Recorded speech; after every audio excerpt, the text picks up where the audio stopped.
Hello, ഒരു കാര്യം പറയട്ടെ. ഞാനിത് മൂന്നാമത്തെ പ്രാവശ്യം വോയിസ് ഓവർ മാറ്റി കൊടുക്കുന്നത്. കാരണം ഈ ലെങ്തി വീഡിയോക്ക് എന്ത് വോയിസ് ഓവർ കൊടുക്കണമെന്ന് എനിക്ക് ഒരു ഐഡിയ ഇല്ല. ഈ ചലഞ്ച് ചെയ്യാനിരുന്ന സമയത്ത് ഞാനും ഓളും ഒന്നും മിണ്ടാണ്ടിരുന്നാടോ പ്ലേ ആയിട്ട് ചെയ്ത് തീർത്ത്. അതുകൊണ്ട് തന്നെ വോയിസ് ഓവർ കൊടുക്കേണ്ട ഡ്യൂട്ടി, ഉത്തരവാദിത്തം എനിക്ക്. എന്ത് ചെയ്യാനാ? സത്യമായിട്ട് ഞാൻ പറയാം, 3-4 പ്രാവശ്യം ഞാനിതിൽ വോയിസ് ഓവർ കൊടുത്തു. പക്ഷെ എനിക്ക് ഇഷ്ടപ്പെടുന്നില്ല, ഞാൻ ഡിലീറ്റ് ചെയ്യാം. ഇതും ഇപ്പോൾ ഡിലീറ്റ് ചെയ്യുമെന്ന് പറയാൻ പറ്റില്ല. ഞങ്ങൾ പുതിയൊരു ക്ലേ വാങ്ങിച്ചു. അപ്പോൾ വാങ്ങിച്ചപ്പോൾ ഇത് ട്രൈ ചെയ്ത് നോക്കണ്ടേ. ഞാനിതൊരു ക്ലേ യൂസ് ചെയ്തില്ല. അപ്പോൾ ട്രൈ ചെയ്യാൻ വേണ്ടിയിട്ടാണ് ഇരുന്നത്. നല്ല ക്ലേ ആട്ടോ, വർക്ക് ചെയ്യാനൊക്കെ വലിയ കുഴപ്പമില്ലാണ്ട് പറ്റുന്നുണ്ട്. ഞങ്ങൾ പിസ്സ ഉണ്ടാക്കാനാണ് നോക്കിയത്. 3 കളേഴ്സ് എടുത്തു, പിസയൊക്കെ ഇങ്ങനെ കൊണ്ടുപോകും. Actually this video belongs to 5 or 6 minutes. നമുക്ക് എന്തെങ്കിലും ഒരു സ്റ്റോറി പറഞ്ഞിങ്ങനെ പോയാലോ? ഞാൻ ഈ യൂട്യൂബ് ചാനൽ തുടങ്ങുന്ന സമയത്ത് എൻ്റെ മനസ്സിലിങ്ങനെ ഒരു ആഗ്രഹം ഉണ്ടായിരുന്നു. നമ്മുടെ വീഡിയോൻ്റെ സ്ഥിരം കാണുന്ന ആൾക്കാരാണെങ്കിൽ നിങ്ങൾക്ക് അറിയാൻ മതി ഈ സ്റ്റോറി. ബട്ട് ഐ വിൽ ഞാൻ പറയും, കഥ ഞാൻ ഇനിയും പറയും. എനിക്ക് തുടങ്ങുന്ന സമയത്ത് എനിക്ക് സക്സസ് ആവണം. പക്ഷെ ഞാൻ സക്സസ് ആയത് മറ്റൊരാൾ കൊണ്ടാണെന്ന് ആൾ പറയാൻ പാടില്ല. അങ്ങനെ ഇനി എനിക്ക് ഇത് മൈൻഡിൽ കിടന്നിട്ടുണ്ടായിരുന്നു.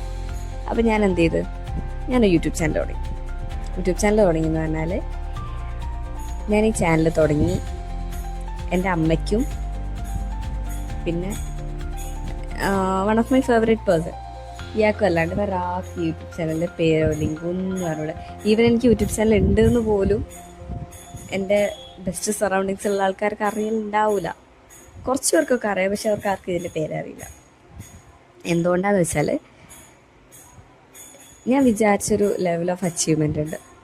ഇഫ് ഒരു 1K സബ്സ്ക്രൈബേഴ്സ് ആവുക, അത് അച്ചീവ് ചെയ്ത് കഴിഞ്ഞിട്ട് മാത്രമേ ഞാൻ എല്ലാവരോടും പറയുള്ളൂ എനിക്കിങ്ങനെ ഒരു യൂട്യൂബ് ചാനലുണ്ട്, ഇതിൻ്റെ യൂട്യൂബ് ചാനലാണ്. എന്നാൽ ഞാൻ രക്ഷപ്പെടുമ്പോൾ അത് എന്നെ അറിയാത്തവർ എൻ്റെ വീഡിയോ എൻ്റെ കണ്ടൻറ്റും കണ്ടിഷ്ടപ്പെട്ട് ചെയ്തവരായിരിക്കാം എന്നുള്ളൊരു തോന്നലുണ്ടല്ലോ. അതിന് പുറത്തുള്ള സ്വാർത്ഥത എന്ന് വേണേൽ പറയാം. But I love this kind. കാരണം എന്നെ അറിയാത്തവരാണ് ഈ സബ്സ്ക്രൈബ്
എത്ര പേര് ഈ വീഡിയോ ഫുള്ള് കാണുമെന്ന് എനിക്ക് അറിഞ്ഞൂടാ. But I'm really happy to say you something.